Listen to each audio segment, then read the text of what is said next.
The land that is now modern Pakistan has a rich and layered history of coinage. This history is a story told in metal, stretching back over 2.5 millennia. Each coin is a small artifact, a tangible link to the great empires and forgotten kingdoms that once ruled this region. From the earliest rudimentary pieces of silver used by ancient merchants to the standardized coins of powerful emperors, the numismatic history of this area is as diverse as the cultures that have called it home. Understanding these coins is not just about appreciating their metallic value.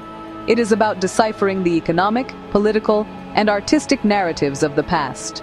The coins tell us about trade routes, religious beliefs, the rise and fall of dynasties, and the daily lives of ordinary people. The journey of coinage in this region begins in antiquity. The Indus Valley, a cradle of civilization, was a hub of trade long before coins, as we know them, existed. The transition from a barter system to a monetized economy was a slow but revolutionary process. The first true coins appeared around the 6th century BCE, marking a significant step in economic development. These early coins were not uniform, machine-struck discs, but rather unique, handcrafted pieces of metal. They were stamped with symbols that represented the authority of the issuer, whether it was a local ruler, a merchant guild, or a city-state.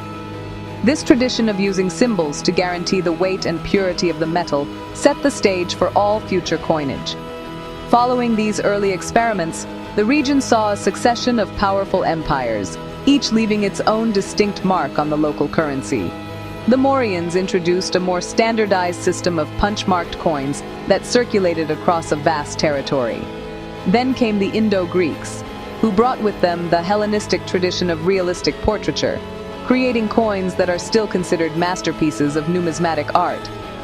The arrival of Islamic rule introduced new designs, featuring intricate calligraphy and religious inscriptions instead of portraits.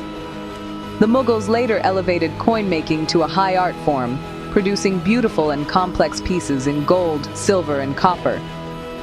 This long and varied history provides a fascinating window into the evolution of money itself. This essay will trace the complete history of Pakistan's coins, from these ancient beginnings to the currency in use today.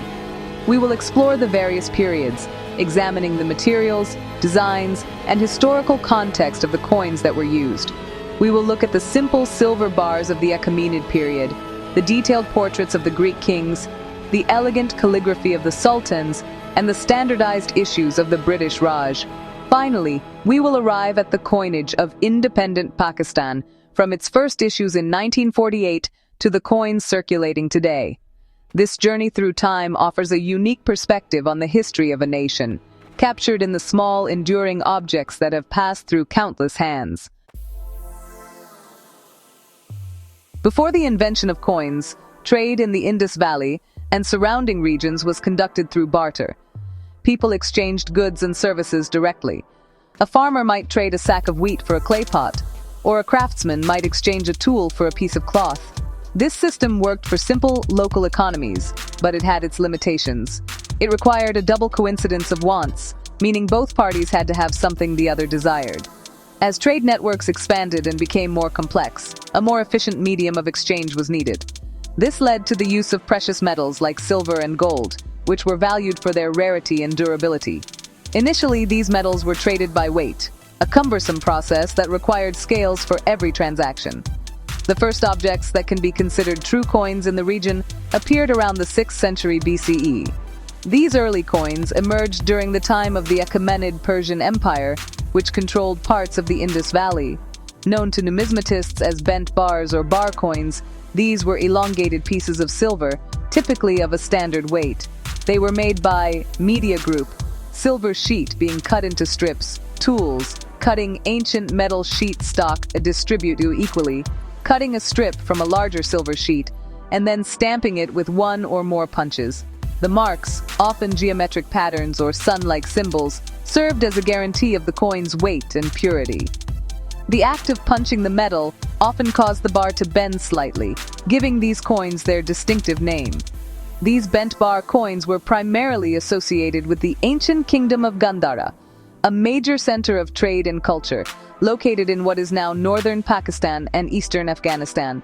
The standard weight for these coins was based on a unit called the satamana, which was approximately 11.3 grams. This standardization was a crucial innovation. It meant that coins could be counted rather than weighed for most transactions, making commerce faster and more efficient. These coins were used to media group, ancient soldiers receiving payment with coins, tax collection scene in ancient times, stock, distribute equally, pay soldiers, collect taxes, and facilitate long-distance trade. They represent the very beginning of a monetized economy in the subcontinent, a foundational shift that would pave the way for future developments in currency. The designs on these early coins were simple and symbolic. Unlike later coins that featured detailed portraits or inscriptions, the punch marks on the bent bars were abstract. They usually consisted of a large, six-armed symbol at each end of the bar. These symbols likely represented the issuing authority, perhaps a local king or a government treasury. The coins were made from high-quality silver, and their value was based on their intrinsic metal content. Finding these coins today provides archaeologists and historians with valuable information about ancient trade routes and the economic sophistication of the societies that produced them. They are the humble ancestors of the complex monetary systems that would follow. Following the period of the early bent bars, the subcontinent saw the rise of the Mauryan Empire in the 4th century BCE. Founded by Chandragupta Maurya and expanded by his successors, most notably Ashoka the Great, the empire unified a vast area that included most of modern-day Pakistan. With this political unification came a need for a standardized currency that could be used across its extensive territories. The Mauryans established a sophisticated and widespread system of coinage based on punch-marked silver coins. These coins, known as karshapanas, became the dominant currency of the era and are found in archaeological sites all across the subcontinent, from the plains of Punjab to the far south. Unlike the earlier bent bars, Mauryan coins were typically made on small, roughly square or rectangular pieces of silver, called flans. These flans were then struck with multiple punches, usually 5 distinct marks on one side. This method of production was efficient and allowed for a high volume of coins to be minted. The 5 punches were not random. They formed a code of sorts. It is believed that 2 of the marks were consistent for a particular ruler's reign, representing the king and the ruling dynasty. The other 3 marks likely changed over time and may have indicated the mint location, the year of issue, or the official in charge of the mint. The symbols used on Mauryan coins were diverse and fascinating. The most common symbols included media group, Mauryan coin with sun symbol, ancient coin sun motif, close-up of sun punch mark a stock a distribute, equally, the sun, a 6-armed symbol, often called the Shadara Chakra, a hill with a crescent on top known as the Chaitya, a bull and an elephant. These symbols were not just decorative, they were imbued with meaning. The sun and the 6-armed symbol are thought to be dynastic marks of the Mauryan emperors. The hill symbol might represent a Buddhist stupa, reflecting Emperor Ashoka's patronage of Buddhism. Animals like the bull and elephant were symbols of strength and sovereignty. The consistent use of these symbols across the empire helped to create a recognizable and trusted currency. The Mauryan monetary system was highly organized. The state controlled the production of coins to ensure their quality and standard weight, which was around 3.4 grams for a silver karshapana. This system facilitated the collection of taxes, the payment of state employees and soldiers, and the growth of a complex market economy. The sheer number of Mauryan coins that have been discovered speaks to the scale of their economic activity. After the decline of the Mauryan Empire, the tradition of punch-marked coins continued for some time in various regional kingdoms, but the era of a single unified currency system came to an end, paving the way for new numismatic influences from the West. The next major chapter in the numismatic history of the region was written by the Greeks. After the conquests of Alexander the Great in the 4th century BCE, Greek influence permeated the culture and politics of the area. This led to the establishment of the Indo-Greek kingdom in what is now northern Pakistan and Afghanistan. The Indo-Greeks introduced a completely new style of coinage, one that was radically different from the native punchmark tradition. They brought with them the Hellenistic practice of creating beautiful, realistic portrait coins. For the first time, the people of the subcontinent could see the face of their ruler on the money they used every day. Indo-Greek coins are renowned for their artistic quality. The obverse, or front, of the coin typically featured a stunningly realistic portrait of the reigning king. These portraits were not idealized. They showed the individual features of the ruler, from the shape of his nose to the style of his hair. The kings were often depicted wearing different types of helmets or diadems, symbols of their royal and military power. The level of detail and artistry on these coins was unmatched in the ancient world. The reverse, or back, of the coin usually depicted a Greek deity, such as Zeus, Heracles, or Athena, or sometimes an animal like an elephant or a bull, which had local significance. A crucial feature of Indo-Greek coins was their bilingual nature. The inscriptions were typically written in two languages, Greek on the obverse and a local Indian language, usually Kharosti or Brahmi, on the reverse. The Greek inscription would read Basileos Soteros, king's name, meaning of the savior king, name. The Kharosti inscription on the reverse would provide the same information in the local script, Maharajasa Tratarasa, king's name. This bilingual format was a brilliant political move. It communicated the king's authority to both the Greek-speaking elite and the local Indian population, helping to legitimize their rule over a diverse populace. The Indo-Greeks minted coins in silver, copper, and occasionally gold. The main silver denominations were the drachm and the tetradrachm, based on the Greek weight standard. These coins were used for large transactions and state payments. Copper coins, which were often square-shaped, were used for everyday commerce. The coinage of the Indo-Greek kings, such as Menander I and Apollodotus II, provides invaluable historical information. For many of these kings, the coins are the only surviving evidence of their existence. They tell us the names of over 30 rulers, give us a glimpse of their appearance, and help us map the extent of their kingdoms. Their numismatic legacy influenced coin design in the region for centuries to come. With the arrival of Islam in the subcontinent, the nature of coinage underwent another profound transformation. Starting around the 10th century CE, Islamic dynasties began to establish their rule, bringing with them new artistic and religious conventions. The Ghaznavids, a Turkic dynasty that ruled from their capital in Ghazni, which is in modern Afghanistan, were among the first to introduce a distinctly Islamic coinage to the region that is now Pakistan. Their coins marked a complete break from the figurative traditions of the Indo-Greeks and their successors. In accordance with Islamic principles that discourage the depiction of living beings, the coins were purely calligraphic.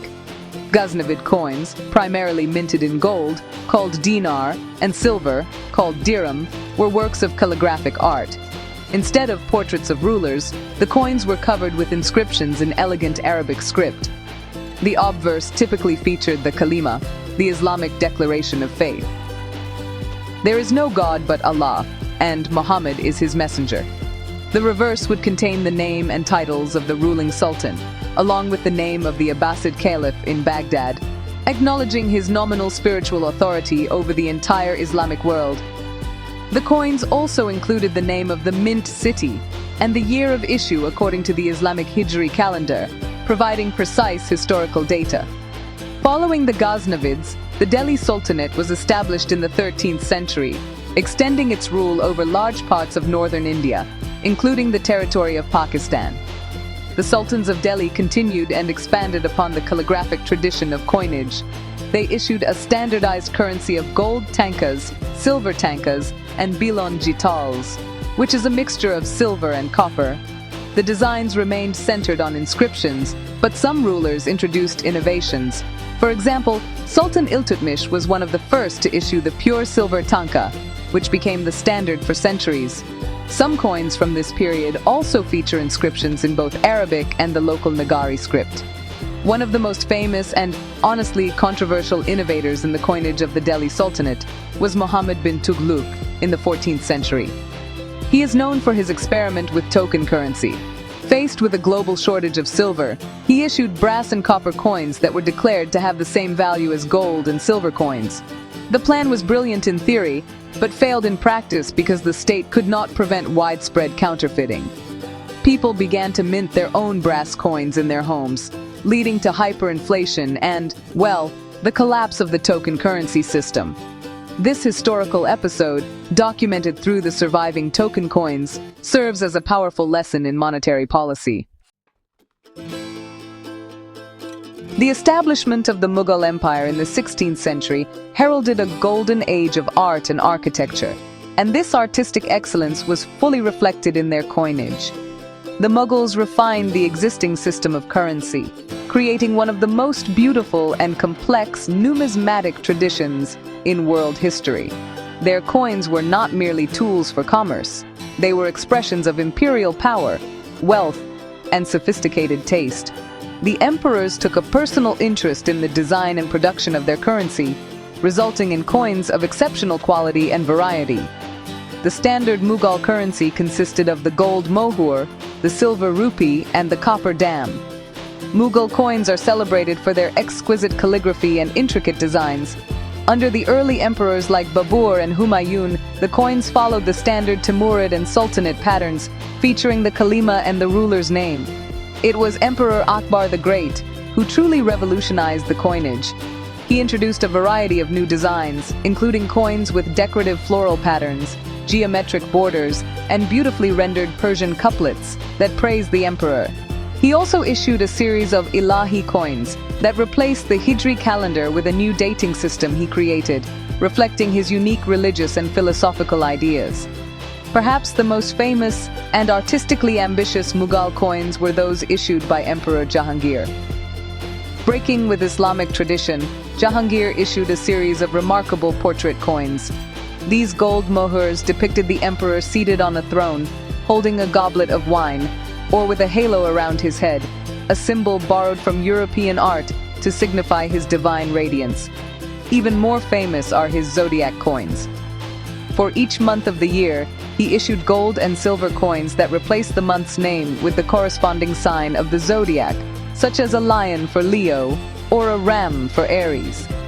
These coins are extremely rare and are highly prized by collectors for their beauty and originality. The Mughal minting system was vast and highly organized, with mints located in major cities throughout the empire, including Lahore and Multan in modern-day Pakistan. The coins were struck with the name of the mint city, which helps historians trace the extent of the empire and its economic activity. The silver rupee, standardized by Sher Shah Suri and refined by the Mughals, weighed approximately 11.5 grams of high-purity silver and became the backbone of the economy.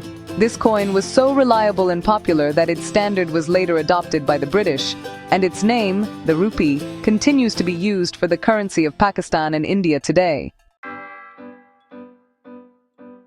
The decline of the Mughal Empire in the 18th century created a power vacuum that was gradually filled by the British East India Company and later the British Crown. This period, known as the British Raj, brought about another fundamental shift in the subcontinent's coinage. The British sought to create a uniform currency that would facilitate trade and administration across their vast and diverse territories. They phased out the numerous local and princely state coinages and replaced them with a single imperial currency. This transition also marked the shift from hand-struck coins to modern, machine-milled coinage, which was more uniform, durable, and difficult to counterfeit.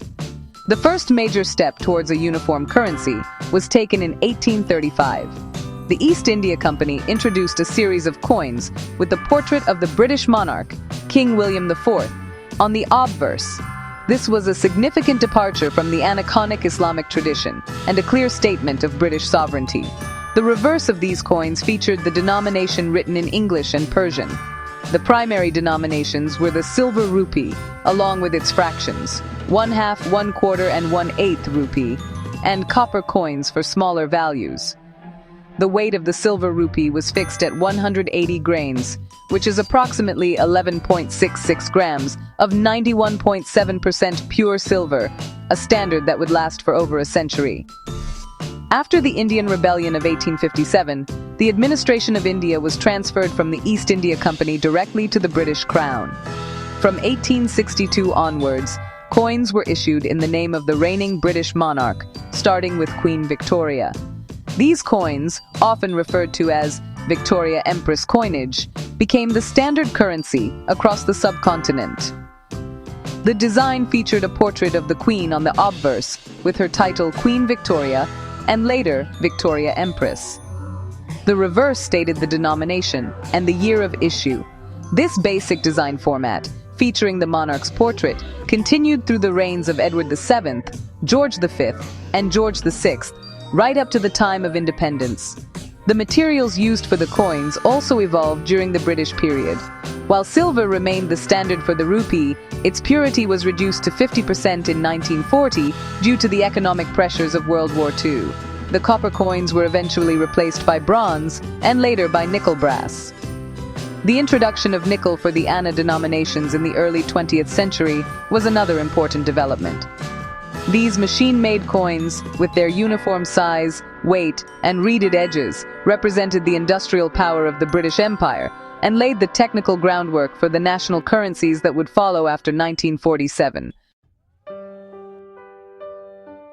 On August 14, 1947, Pakistan gained independence, and the new nation faced the immediate task of establishing its own monetary system.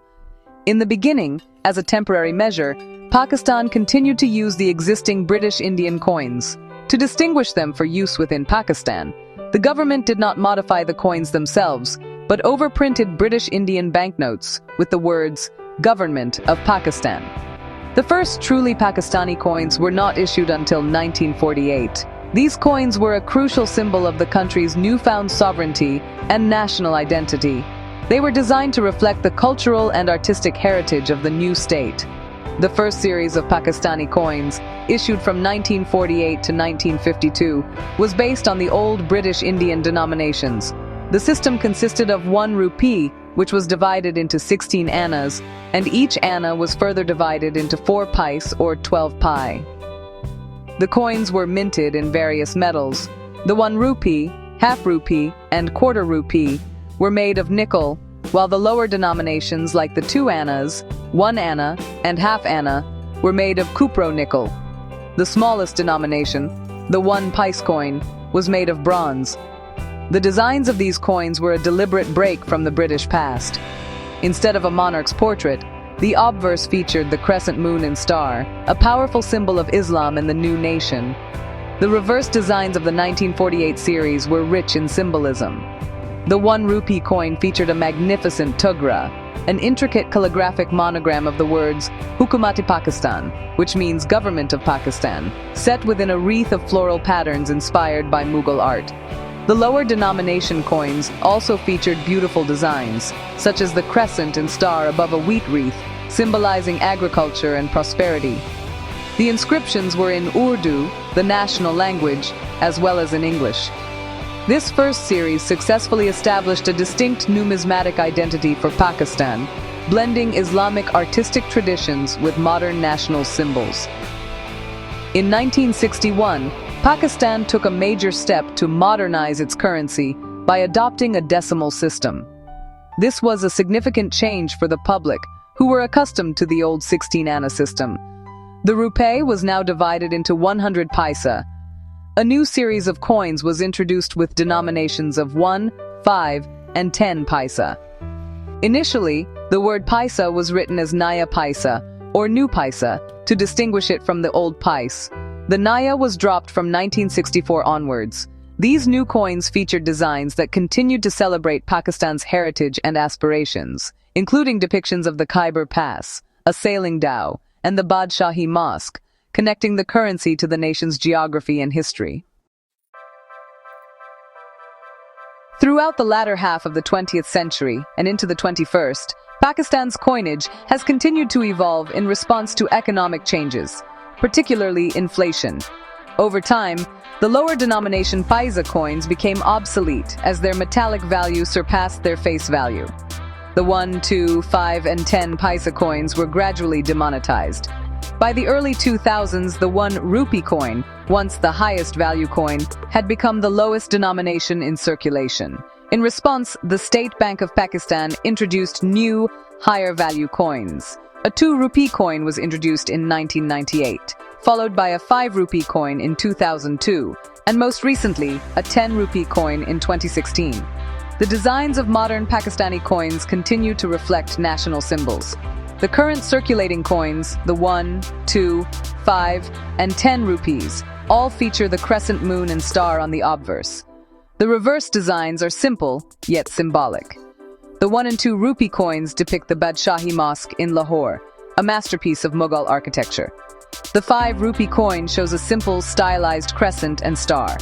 The 10 rupee coin features the iconic Faisal Mosque in Islamabad, a symbol of modern Pakistan. These coins are made from durable and cost-effective metals like aluminum and brass, designed for everyday use by millions of people.